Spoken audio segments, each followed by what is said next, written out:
Hey guys, ఇవాళ మిర్చి బజ్జీ రెసిపీని చాలా ఈజీగా ఇంట్లో ఎలా చేసుకోవాలో చూపిస్తాను. అండ్ ఇప్పుడైతే మనకి రెయినీ సీజన్ కదా, సో అలా మంచిగా వర్షం పడుతుంటే మిర్చి బజ్జీ తింటే చాలా బాగుంటుంది. సో బయటకెళ్ళి కొనుక్కోకుండా ఇంట్లోనే చాలా ఈజీగా క్విక్గా ఎలా చేసుకోవాలో చూపిస్తాను. సో ఆ సైజ్ మిర్చి అయితే ఉండాలన్నమాట, అదైతే పక్కా, అప్పుడే మనకి బాగా వస్తాయి.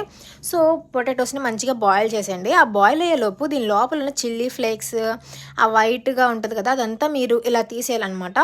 తర్వాత బాయిల్ చేసిన పొటాటోస్ని మ్యాష్ చేసుకొని మంచిగా కొంచెం మెత్తగా మ్యాష్ చేసుకోండి. తర్వాత ఇందులో సాల్ట్ అండ్ 2 స్పూన్స్ ఆఫ్ కారం అండ్ తర్వాత కొత్తిమీర వేసేసి మంచిగా ఇవన్నీ కలిసేలా కలుపుకొని, ఇందాక మనం మిర్చి తీసాం కదా, సో ఆ మిర్చి లోపల ఇవి స్టఫింగ్ చేసుకోండి.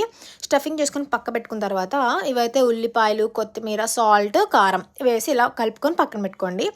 అండ్ పీనట్స్, ఏడుశనగగుళ్ళు కూడా వేయించుకొని పక్కన పెట్టుకోండి. తర్వాత పిండి అండ్ బీసన్, కొంచెం పింక్ సాల్ట్ అండ్ కారం 2 స్పూన్స్ అండ్ కొంచెం బేకింగ్ పౌడర్ వేసేసి మంచిగా పౌడర్ని ఇలా మంచిగా కలుపుకున్న తర్వాత కొంచెం వాటర్ పోసుకుంటూ కలుపుకోండి.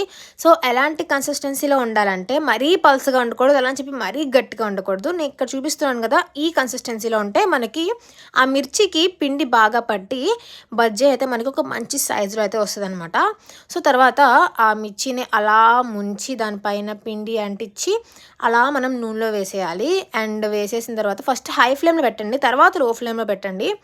అండ్ అలా ఒక్కోటి అలా వేసుకుని తర్వాత దాన్ని మధ్యలోకి కట్ చేసి, మనం ఇందాక ఆనియన్ స్టఫ్ ఉంది కదా, అది మధ్యలో వేసేసి తర్వాత ఇందాక పీనట్స్ వేపుకొని పక్కన పెట్టుకోమన్నాను కదా, అవి కూడా వేసేసి ఈ వర్షంలో తింటే చాలా బాగుంటుంది గాయస్. అండ్ ఇలాంటి మరిన్ని వీడియోస్ కోసం సబ్స్క్రైబ్.